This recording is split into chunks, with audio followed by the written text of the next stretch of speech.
তো গাইস দেখো এত কষ্টের ফল ফল সেই পেয়েই গেলাম, শুধু একটু খাটনি করতে হলো আগে আর পরে।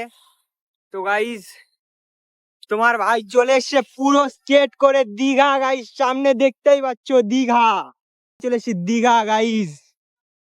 দীঘাতে তো চলো এখানে একটু দাঁড়াবো, কারণ কি আগের দিন বাবা এসেছিল, তো বাবা বললো এখানে দেখা করবে, তাই এখানে কিছুটা দাঁড়াতে হবে, কিচ্ছু করার নেই, দাঁড়াতে তো হবেই। সবাই চলে এসছি পুরো টিম, আমার সেই পুরনো বন্ধু কোথায়, আর বন্ধু বন্ধু আমার শেষ, বন্ধু সর্ষের তেল হয়ে গেছে গাইস। ঠিক আছে এখানে একটু দাঁড়াবো। বন্ধু আমি চেয়েছিলাম আমার পুরনো আর ভালো 4টে বন্ধুকে নিয়ে একবারে দীঘা ঢুকতে, সেটাই হতে চলেছে। রাহুল দা গুরু গুরু, তারপরে মদনের পরে রাহুল দা ছিল আমার ভালো বন্ধু, রাহুল দাকে নিয়ে এসেছি, তারপরে রাহুল হয়েছে আর পিন্টু দা, 4জন মিলে গাইস। আমি এখনো গেটের এই পারে আছি, কিন্তু 4জন মিলে গেট পার করবো, তো তোমরা ভিডিওটাই দেখতে পারবে। আমি ওর ব্লগে একটা কথা বলছি ভাই, সত্যি কথা বলতে কালকে রাতে যে আমার বুকে ব্যথা হচ্ছিল, হ্যাঁ আমি একবার ভেবেছিলাম বাসে আসবো, কিন্তু ভাই মানে অনির্বাণ এমন একটা কথা বললো, ও আর সম্ভব হয়ে গেল বাসে আটা, যে আমি না আসলেও দীঘা আসবে না, স্কেটিং করে বাড়ি চলে যাবে। আর ওর অনেক দিনের ইচ্ছা ছিল যে আমার সঙ্গেও স্কেটিং করে দীঘা আসবে। ভাই এই একটা কথার জন্য আমি পারলাম না বাসে আসতে, ঠিক আছে, বুকে ব্যথা সহ্য করে আমি স্কেটিং করে চলে আসলাম।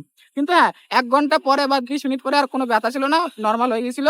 এখন পায়ে ব্যথাও নেই, ওইখানে গিয়ে একটু স্প্রে মেরে দেবো, সব ঠিক হয়ে যাবে। তো ব্লগটি দেখো আর এনজয় করো তোমরা, আর সাবস্ক্রাইব করো, সাবস্ক্রাইব করতে ভুলবে না, কিন্তু এত কষ্ট করে আসলাম, কিন্তু সাবস্ক্রাইব করার এই ভিডিওটা একটু ভাইরাল দিও। ঠিক আছে গাইস, একটু পরে কথা হচ্ছে। তো চলেছি সবাই একসাথে, তো ফার্স্টে তো বসই যাই। তো গাইস দেখো পুরো স্কোয়াড নিয়ে ঢুকে গেছি দীঘাতে, পুরো স্কেট করে। রাহুল ভাই সবারই বলতে গেলে অবস্থা খারাপ, তাও কিছু করার নেই, স্কেটার তো চালাতে হবে। রাহুল ভাই হয়ে যাবে তো?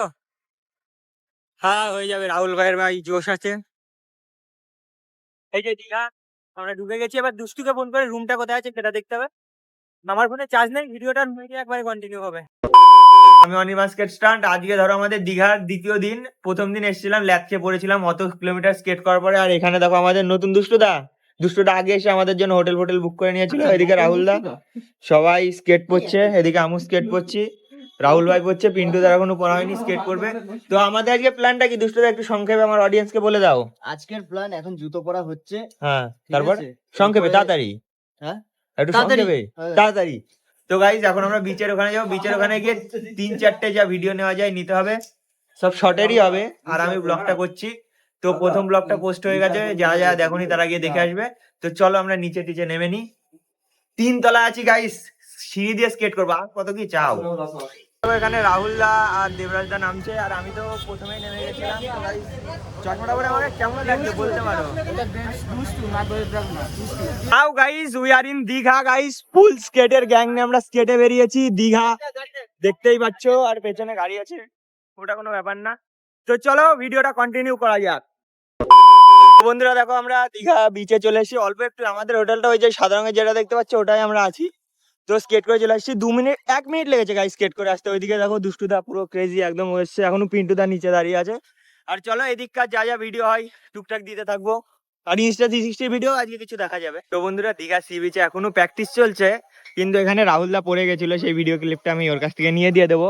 আর ওই পাশে দুষ্টুদা আছে, বুঝলে।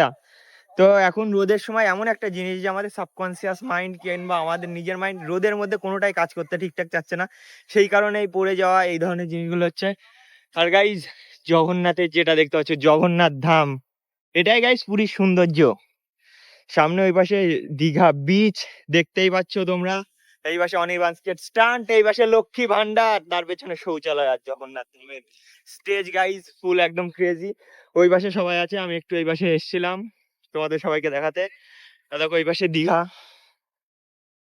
তো চলো গাইজ ওদের কাছে যাওয়া যাক। দেখো ওই জায়গা থেকে এসে দুষ্টুদা এই রেলিং গুলোর উপর দিয়ে লাফ মারবে গাইজ, এটার জন্য অনেক দম থাকা লাগে। দেখো বন্ধুরা এটাই গাইজ দেখতে পাচ্ছ, এটাই স্কেটারদের দম। আর ওই পাশে তো রিয়াকশন, এগুলো সব রিয়াকশন বন্ধুরা। বন্ধুরা দেখো দুষ্টুদা আমাদের 360টা আজকে শিখিয়ে দিল আমার আর রাহুল ভাইকে।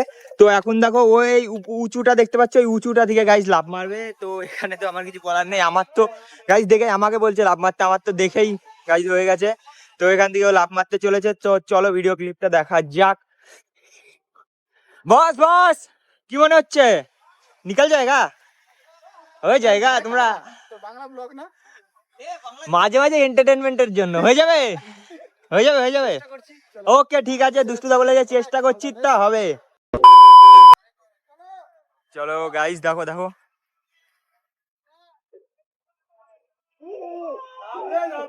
ও গাইস গাইস বুঝছিস না তোর বোকা বলটা না ও